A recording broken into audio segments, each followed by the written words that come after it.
Renungan Pagi, Christ Triumphant atau Kristus yang Menang oleh Ellen G. White, 23 November 2025. Mari kita berdoa. Bapa kami yang di sorga, Allah pencipta langit dan bumi, laut dan segala isinya, Allah yang maha besar, maha kuasa, sumber segalanya, yang kami sembah selalu melalui anak-Mu yang tunggal, Yesus Kristus. Terpujilah Yesus, anak Allah yang maha tinggi, yang adalah gembala kami yang baik. Pada pagi hari ini kami bersyukur boleh bangun dan berbakti dan sebagaimana membaca dan mendengarkan nasihat firman-Mu, kiranya ini menjadi pembaharuan bagi kami semua, agar dalam mempelajari buku Daniel dan Wahyu, tujuan utama kami adalah berdoa untuk pengampunan dosa. Beserta kami sepanjang perbaktian ini kehendak-Mu yang jadi, ampun kami akan dosa dan salah, karena kami berdoa hanya dalam nama anak Allah yang tunggal, Yesus Kristus, yang adalah Tuhan dan Juru Selamat kami. Amin. Renungan hari ini akan dibacakan oleh Saudara Nofri Tambalean. Kepada Saudara Nofri, kami persilahkan. Selamat pagi. Judul renungan kita pada pagi ini, pelajari Daniel dan Wahyu bersama-sama. Ayat tema dalam Daniel 10 ayat 14. Lalu aku datang untuk membuat engkau mengerti apa yang akan terjadi pada bangsamu pada hari-hari terakhir, sebab penglihatan ini juga mengenai hari-hari itu. Daniel mengidentifikasi dirinya dengan dosa-dosa Israel dan mengakui dosa-dosa mereka sebagai dosanya sendiri. Ia berdoa, "Ya Tuhan, dengarlah. Ya Tuhan, ampunilah. Ya Tuhan, perhatikanlah dan bertindaklah dengan tidak bertangguh. Oleh karena Engkau sendiri, Allahku, sebab kotamu dan umatmu disebut dengan namamu." Namun Gabriel, utusan surgawi, 3 kali menyebutnya sebagai orang yang sangat dikasihi. Bagaimana kita bisa tidak melihat betapa dekatnya alam semesta surga dengan dunia yang jatuh ini? Komunikasi yang diberikan kepada Daniel ini hendaknya memenuhi jiwa kita dengan rasa kagum, dengan kerendahan hati, dengan kelembutan hati, dan meletakkan kesombongan kita dalam debu. Hubungan yang indah terlihat di sini antara alam semesta surga dan dunia ini. Hal-hal yang diwahyukan kepada Daniel kemudian dilengkapi oleh wahyu yang disampaikan kepada Yohanes di Pulau Patmos. Kedua kitab ini harus dipelajari dengan seksama. 2 kali Daniel bertanya, "Berapa lama lagi akhir zaman? Adapun aku memang kudengar hal itu, tetapi tidak memahaminya." Lalu kutanya, "Tuanku, apakah akhir segala hal ini?" Tetapi ia menjawab, "Pergilah, Daniel, sebab firman ini akan tinggal tersembunyi dan termeterai sampai akhir zaman. Banyak orang akan disucikan, dimurnikan, dan diuji. Tetapi orang fasik akan berlaku fasik. Tidak seorang pun dari orang fasik itu akan memahaminya, tetapi orang-orang bijaksana akan memahaminya. Tetapi engkau pergilah sampai tiba akhir zaman, dan engkau akan beristirahat dan akan bangkit untuk mendapat bagianmu pada kesudahan zaman." Singa dari suku Yehuda lah yang membuka meterai kitab itu dan memberikan kepada Yohanes wahyu tentang apa yang akan terjadi di akhir zaman ini. Daniel berdiri di bagiannya untuk menyampaikan kesaksiannya yang dimeteraikan hingga akhir zaman. Ketika pekabaran malaikat pertama akan diwartakan ke dunia kita, hal-hal ini sangat penting di akhir zaman ini. Kitab Daniel dibukakan meterainya dalam wahyu kepada Yohanes dan membawa kita maju ke babak terakhir sejarah bumi ini.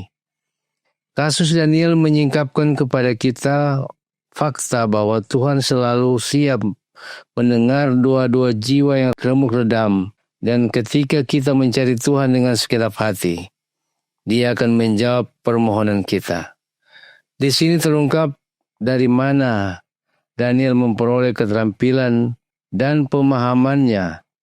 Dan jika kita mau meminta hikmat kepada Allah, kita akan diberkati dengan peningkatan kemampuan dan dengan kuasa dari surga.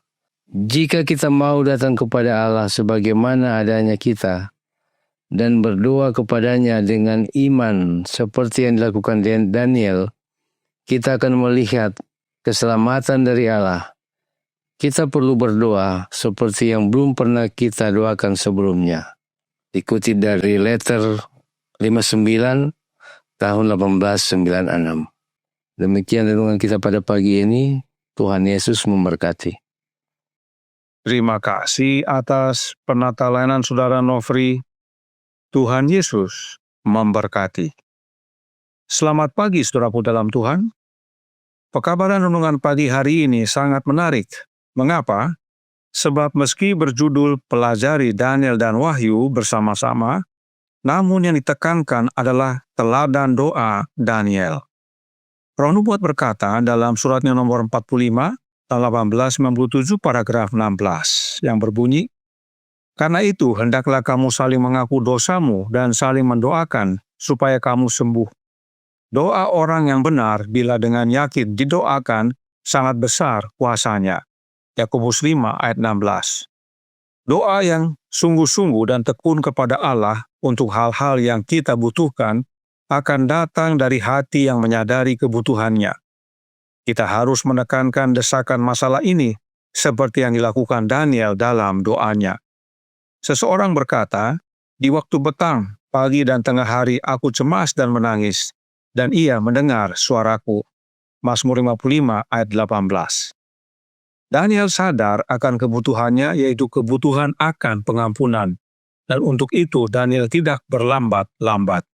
Dalam paragraf 17 dikatakan, dalam doa Daniel, seseorang yang tidak mau dipenuhi dengan kesombongan dan keangkuhan, meskipun yakin bahwa ia sangat dikasihi Allah, setiap kata mengungkapkan kerinduan jiwa akan Allah. Kebijaksanaannya dirindukan.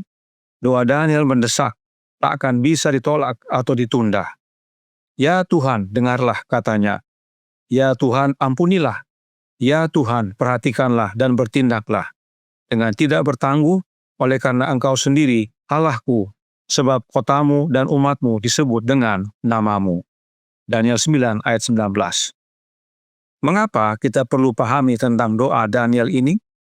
Karena saat kita mempelajari buku Daniel dan Wahyu, kebanyakan umat Allah rindu untuk memahami nubuatan.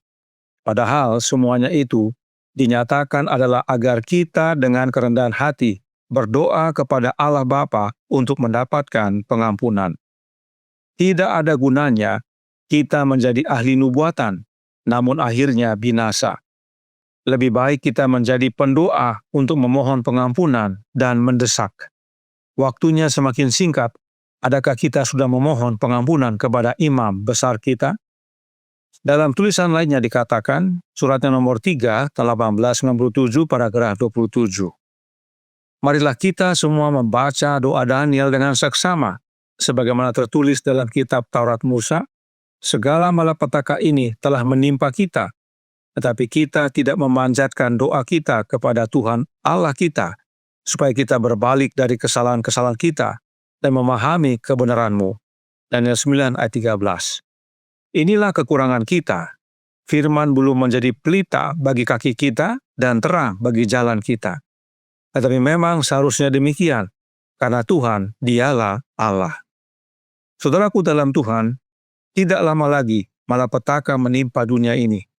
Bagian kita bukan untuk menjadi ahli nubuat, tetapi seperti Daniel berdoa untuk memohon pengampunan untuk dosa kita dan dosa umat.